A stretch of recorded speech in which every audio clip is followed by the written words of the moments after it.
How do frogs drink water is the question that I will answer by the end of this show.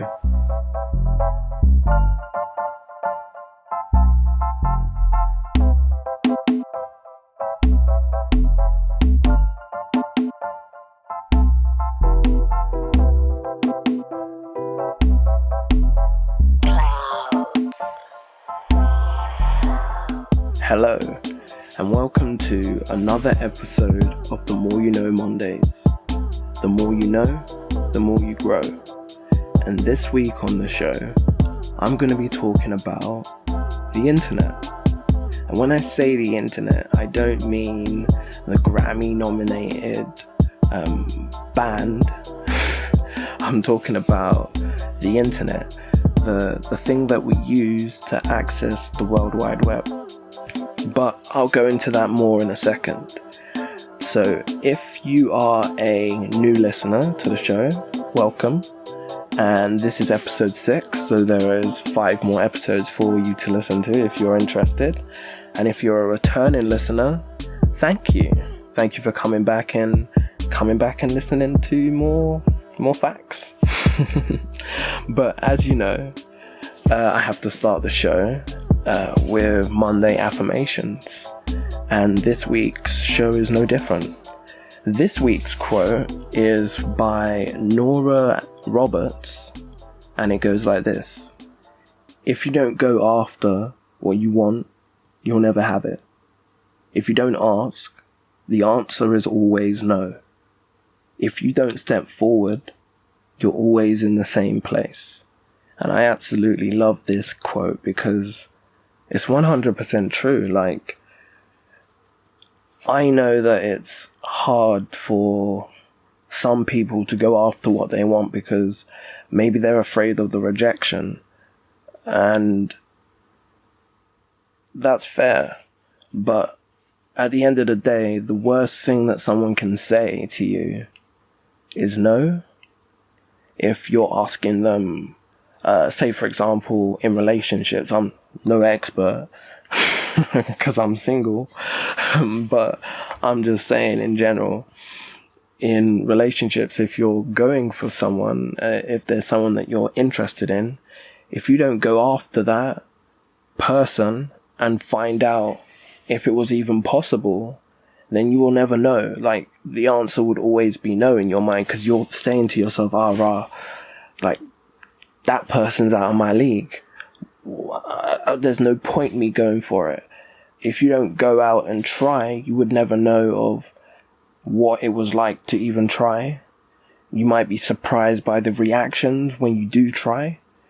And, you know, also at the end of the day, it's an experience, and life is whole purpose is for you to go out there and experience things.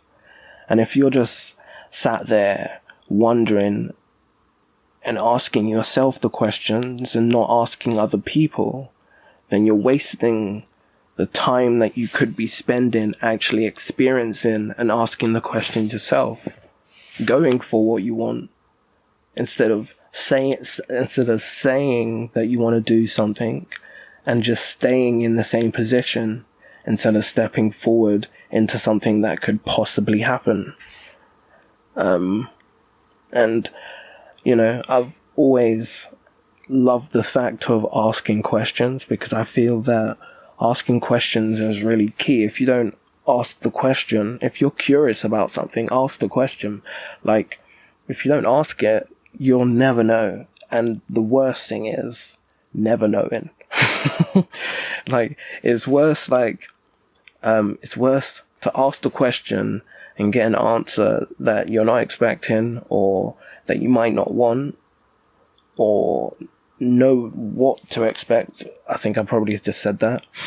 But instead of not asking the question and just never knowing the answer, and the only way to find out that answer would be to ask that person, but you can't. So it's something that you would have to obviously deal with. But it's something that's hard to deal with. I don't know, for me I don't know.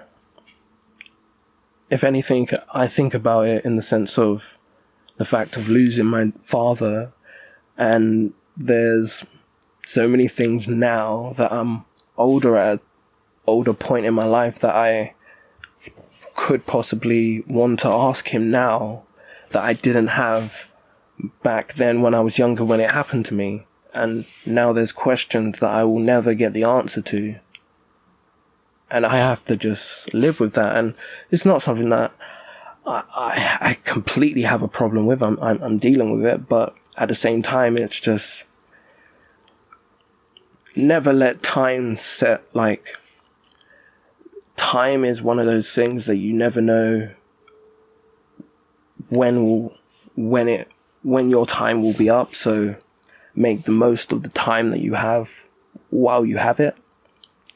Because if you're not out there taking the steps forward, and you're not out there going for what you want, you're not out there asking the questions to find out the key information that you need to make all these steps make sense and make them have meaning, then what are you doing? And that's not a question that I'm not questioning you. I'm just saying, have that question for yourself. What are you doing? What's the purpose of everything that you're doing and you're putting effort into? What's the end game? But anyway, my Monday affirmations and motivations are: stop sitting and start moving. I think it's kind of the same affirmations and motivations. Similarly, I feel like it's the same thing from every episode, but yeah, stop sitting and start doing. Stop thinking, or not stop thinking, continue thinking, but stop just thinking and start putting those thoughts into action. And if you have questions, like the worst thing you can do is, like, if you have a question for someone and say it's like, I don't know, say it's a famous person, for example, yeah. The worst thing that's going to happen is you're going to drop it in their DM and they're not going to respond to you. Or, you know, like, at least you've asked the question, or you can ask another person, or do you know what I mean? But if you don't ask it, if you don't ask that person, face to face is better, because then they can only dodge it with real words, and like, it's harder. But anyway, that's humans. But yeah, that's my Monday motivations and affirmations for this week. I hope you got some sort of meaning from what I was saying, and from that, or with that, we will get into the internet. So I just thought it would be interesting to kind of look into the internet, only because it's a thing that we use on a day-to-day basis. It affects all our lives if it went down, I mean. And like, I just mean in the fact of, like, I briefly remember time before the internet, in the sense of the internet was first available for public access in 1990s. In 1990. I'm not saying 1919. I'm saying 1990. That's when it first became, like, widely available. But I don't think, I mean, I was born in 91, and when I was born, there was no internet. I mean, we didn't have the internet in our house. Well, not when I was younger, like, maybe 1 or 2 growing up, but, like, when I was, I don't know how old I was, probably in secondary school, when we first got the internet access at home. And like, for anyone that was born in like the 90s minus, like maybe, I don't know, yeah, 90s minus, like, come on, like you guys, we remember like dial-up internet, because like internet now is like super fast compared to what it was like when it first became accessible to the populace at large. We had a thing called dial-up internet, and I'm talking about this first because it's just bizarre for me to think about. Now we're in 2020 and we have like fiber optic cables underneath the ground that giving us high speed internet, which is crazy. When it started from the dial-up internet, where you couldn't use your house phone and be online at the same time. It was one or the other. So you made those decisions, like to the point where, like, if someone was trying to make a call, like to try and call you, and they tried to call your phone and you were online, all they would hear is and they wouldn't be able to get through in it. So like, or maybe like they couldn't call you. I can't remember what it was, but I remember it was around the time we had mobiles. So like someone would be trying to call their house phone while I was online, and then I would just get this message or something, and mum was just like, "Are you online?" Because like someone's saying that they're trying to get hold of me and they can't get hold through the house phone or something like that. I'm just like, "Oh yeah, I'm online." So it's like, "Oh, can you come off so we can start making phone calls again?" And like now where we are, we're at a point where we can get, or Virgin, from what I've been doing some research into my internet provider and how fast the download speed was. This is where this whole research span off from. I was researching like my internet provider, and I shout out to BT for the speeds, because they haven't got the fiber optic cables in our area yet. So we still have the copper wire. And the problem with the copper wire is that the copper wire only allows a certain speed of download, or capacity, or of the amount that it can download. So yeah, the speed, I guess. And whereas the fiber optic cables, the reason why they're so fast is that it allows for a faster transmission of larger data. So like gigabytes of information can pass through a fiber optic cable faster than gigabytes of information passing through a copper wire, basically. And I found this really interesting. And then it led me into research onto, wait, hang on. What is the internet? Because we all use it. It's what allows us to access Google and use our smartphones. I mean, obviously the smartphones will still be smart without the internet, because you can download things onto them. But for you to download the thing onto your phone, you need to get access to the internet. And I thought, yeah, let me look into it. So the internet was created by not one person. That's the key fact first.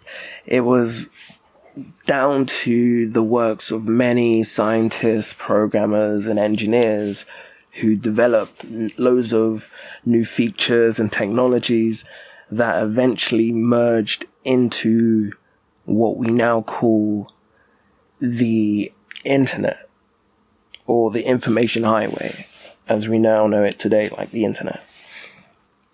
So really and truly, we could go as far back as to say like looking at like Nikola Tesla, because he toyed with the idea of world wireless systems in the early 900s. And there were also other visionaries like Paul Otlet and Vannevar Bush that kind of figured out like mechanisms for searchable storage systems of books and medias.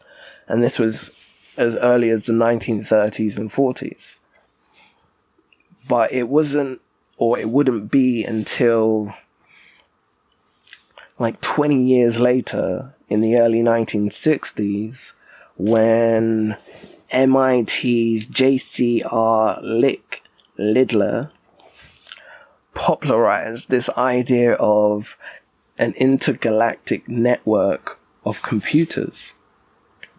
And just thinking about that idea, it kind of sounds a bit like, I don't know, Star Trek-y and kind of Star Wars-y, like intergalactic, spacey. But then it's a network of computers. So it's starting to get interesting and starting to kind of figure things out and connect the dots a bit more.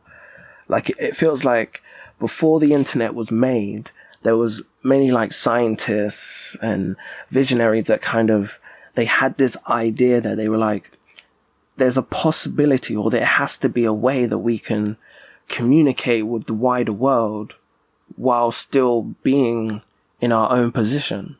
Like there has to be a way we can move forward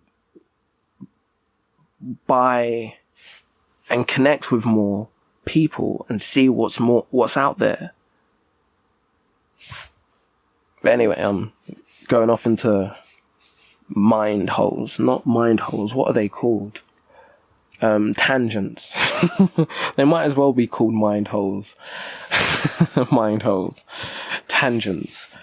Anyway, so shortly after this idea of the intergalactic network of computers was conceived, there was a load of computer scientists that developed this concept of packet switching. And for anyone that's familiar with the phrase packet switching, basically it's just a method of effectively transmitting electric data, which, unknowing to these computer scientists, they were actually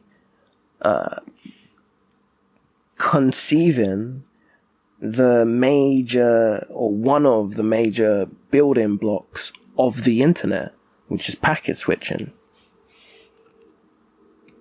But as things go, it wasn't until later in the 1960s when the Advanced Research Projects Agency Network, or ARPANET, was created. And originally this was funded by the US Department of Defense. But anyway, ARPANET used packet switching to allow multiple computers to communicate on a single network. So they developed this idea of, okay, cool, so this concept of packet switching, which is we now know how to transmit data, electronic data, effectively. And now it's been developed to, okay, cool, from that point we can now effectively transmit data to communicate on one single network. So that with that idea, it means that if one computer can connect to this network successfully, and now they've allowed multiple computers, and this is the birth of the internet. So on October the 29th, 1969, ARPANET delivered its first node-to-node communication, which is basically computer to computer, or end-to-end. And the that communication from one computer to another computer was a simple message of login, right? And there was one computer at the research lab at UCLA and another computer at the University of Stanford. And let me just also make another thing clear about this computer. These computers back in 1969 weren't like these, what can I call them, house-trained computers that we have now. Because computers back then, they were the size of a small house. So, I don't know, imagine like a computer the size of a bungalow. And they had probably a little keyboard at the bottom where they could type in their messages and make things happen on the computer system. That was the size of a small house. I can't get this image out of my head of a computer the size of a bungalow. But anyway, so it would be funny to say, not just funny, but it's the truth. So this test that they tried with the computer at the research lab in UCLA and the computer at Stanford was the simple message of login.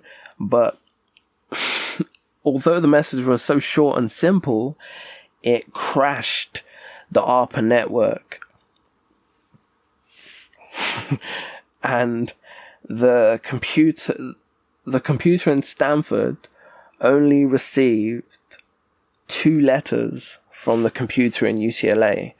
So it only received LO. And then the network crashed. But even though the network crashed, the other computer still received the message. So it was partly a success, which means they just had to kind of figure out a way to stabilize things so that they can then, next time when they trial it, they will actually get the message log in on the other side. Or maybe they should just try a shorter word, like they should have just tried hi, like HI. And then maybe like the network wouldn't have crashed and the computer in Stanford still would have got the message and they would have been like, yo, we made it, guys. We did it. 2 letters. Jeez. Anyway, so technology continued to grow into the 1970s when this is the turning point. In the 1970s, when scientists Robert Kahn and Vincent Cerf, I butchered the name, I do apologize. It's either Kerf or Cerf.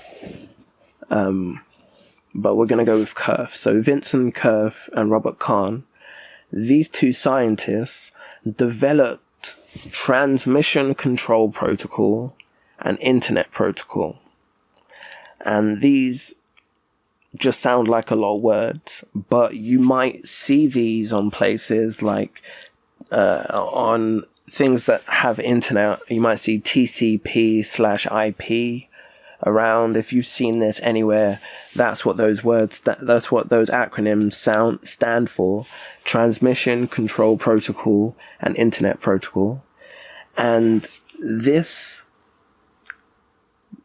basically, this development set the standard for how data could be transmitted between multiple devices. And for anyone that's figured this out now, this is the missing building block that they needed in making the internet stable. That was the problem that they had before. They never had a set standard of how the data could be transmitted between multiple devices. They just knew that they could, but they didn't know exactly how it would stably communicate, how it would stably go between these computers. They just know that there's a what can we call it? A concept called packet switching, which allows us to have a method for us to transmit electronic data effectively.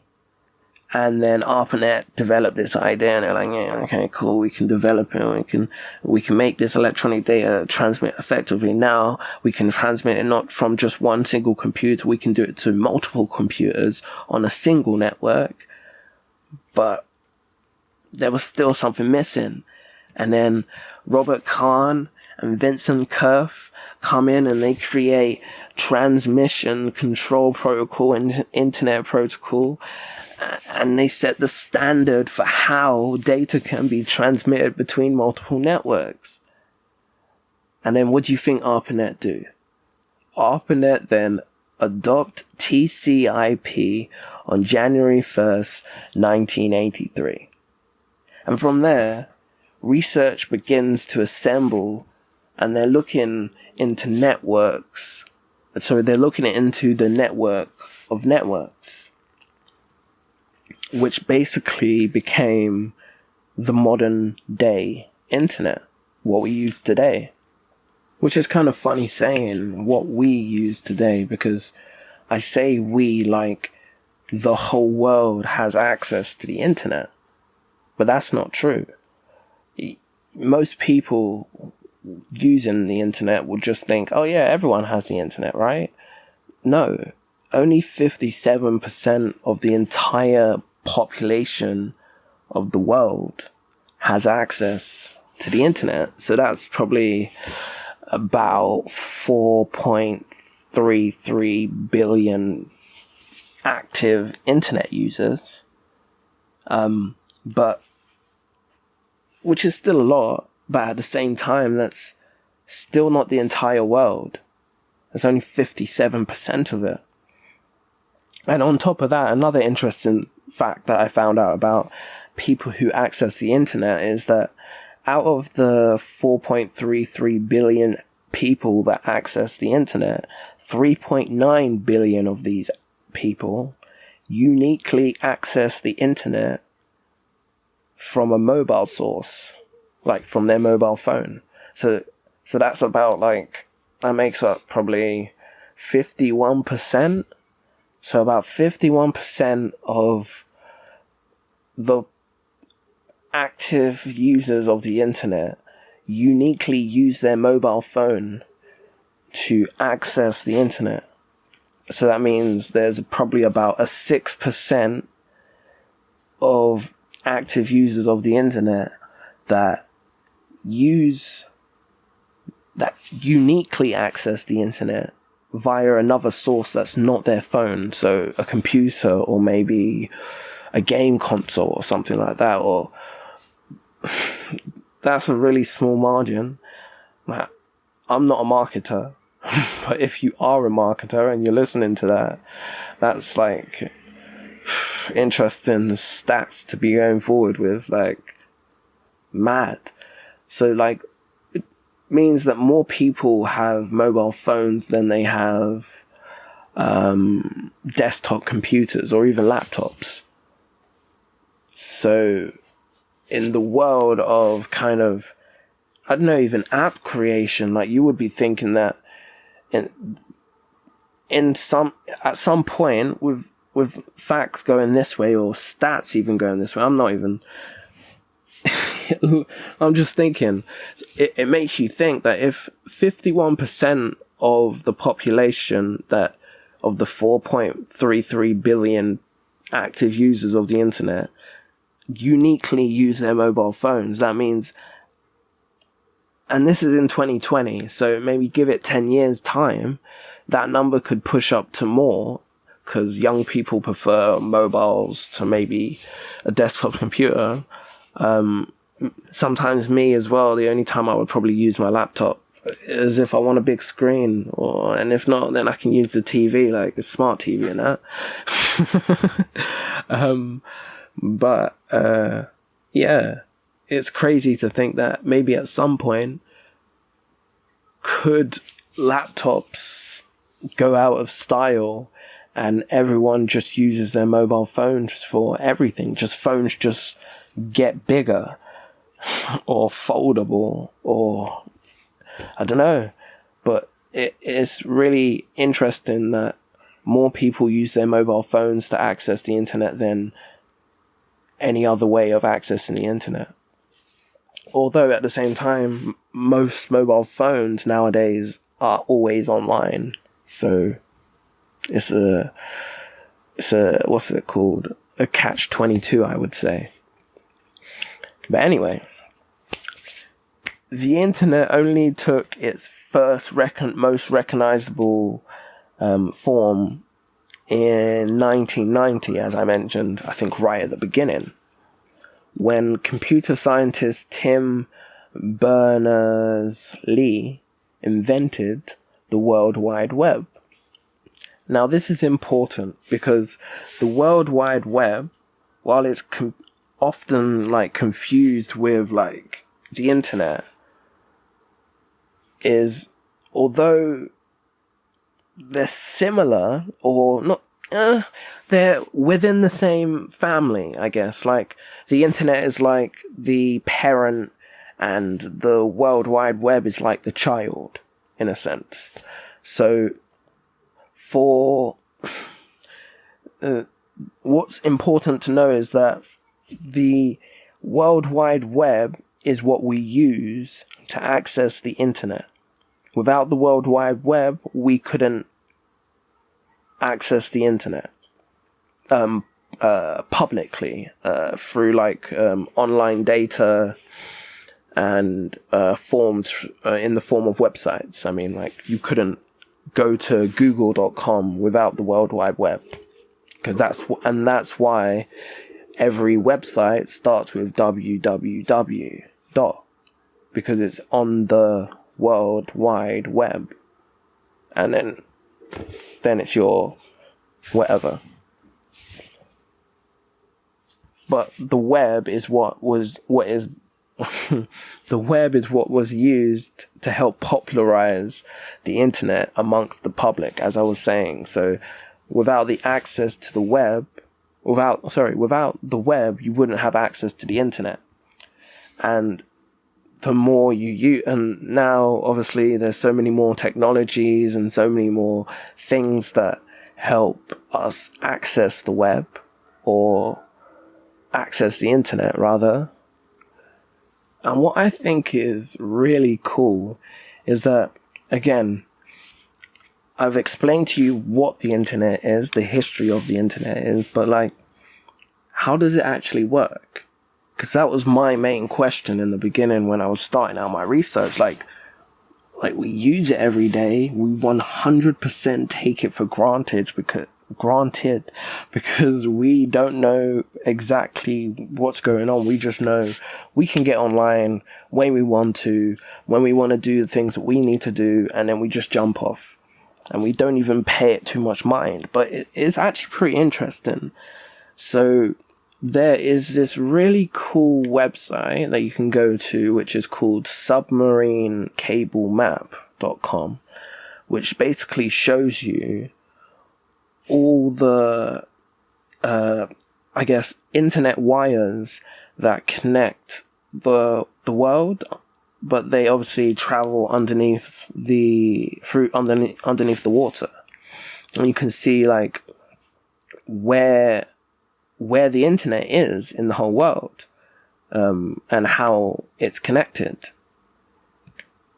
and to what countries, so how you can access certain information. Because really and truly, you need to think about, a lot of people, they would say the internet is basically if you look in this website, you can see that the internet is basically just wires. It's just a really long wire that connects loads of different countries together through computers. But it's a little more complex than that, in the sense that there's a thing called a server, which you might have heard this term before, but this specific server that's connected to the internet is online 24/7, and it basically serves one purpose, and that purpose is to serve us information, serve us data, so that we can talk to, or so that our computer can talk to another computer in another country, or maybe even a computer that's just round the corner to you. But this server is what allows you to access the data. So there's a server at Google that allows you to access the Google website on the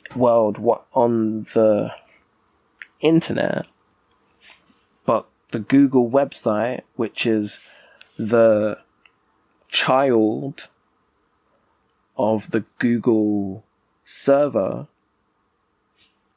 the World Wide Web version of Google, is what we are able to access. We're not able to access Google servers directly, but we're able to access the World Wide Web public version, in a sense, I guess. But their server being on 24/7 allows us to access Google's website 24/7 whenever we need to, serving us that data whenever we need it. Now, I've just said Google, but I was just saying that as an example, just hoping that you understand it a little better. But I just mean a server is a computer that is on 24/7, and its sole purpose is to serve us data when we need it. So you can kind of think of it like Netflix. It's kind of like Netflix in a way, I guess you could say, in the fact of you can access the latest movie or TV show that's available on Netflix whenever you want to, at any time, whether it's day or night. And it doesn't matter about where you are in the world, just as long as that place has access to Netflix, then you can get it. Then you can watch that show or that version if it's available on that that in that place in Netflix. Certain things are available in different places on Netflix, so it's kind of hard to use that metaphor. But it's like a library of information, you can call it. So you'll pay your internet service provider, and they'll give you access to the internet. And then, so like when you're searching for a website that you're looking for, like www. What websites are there that people visit on often other than Google? Let's say from back in the day, Ask Jeeves, yeah? Say you wanted to go to Ask Jeeves. Or it was askjeeves.com or Ask now. And you would go type in your website, and it would go straight to the webpage, and you wouldn't even pay no mind. It was like, yeah, dope, it's gone. But basically behind the scenes, what's happening is that your internet service provider is communicating with a DNS server, which is basically just a huge phone book. That is the best way to decipher it, like the DNS, which stands for Domain Name System, which is just like a huge phone book, which your internet service provider will contact to be like, look, like this computer or this client, I forgot to mention in the beginning, obviously you're the client because the internet service provider is the one that you pay to access the internet. Also, a computer that accesses a server is called a client. So like the computer that accesses the server is called the client anyway. So you as the client, the internet service provider just goes into they're just like, all right, cool. So my client wants to go to Arx Jeeves, yeah? All right, cool. So let's quickly look up the domain name for Arx Jeeves, and then just send it straight to them so that they can access it and they'll have no problems. And yeah, that is basically the internet explained in a lot of words. So I hope you understand what I've said, because I tried to put it in layman's terms instead of using so many technical terms. But I hope you understand it the way that I understand it. And yeah, let's get into how frogs drink water. Now, I should obviously come clean right away and say that my question was kind of not a correct way of saying it, because how do frogs drink water is kind of, I guess, I don't want to say oxymoron, but it is kind of an oxymoron because frogs don't drink water. The way how I should have said how do frogs consume water, because the way how they consume water is through absorbing it through their skin, which is a very uncommon fact. But yeah, frogs don't drink water, they consume water through their skin. Also, another interesting fact about frogs is that some frogs have calls that can be heard from miles away. Like the ribbits that they make. Some frogs can make ribbits that can be heard from miles away. And my final fact about frogs is that, fun fact is that toads are frogs. But the only difference between toads and frogs are toads are just frogs that have warts and dry skin. And that's the only difference between a frog and a toad. Although a toad is a frog that has dry skin and warts.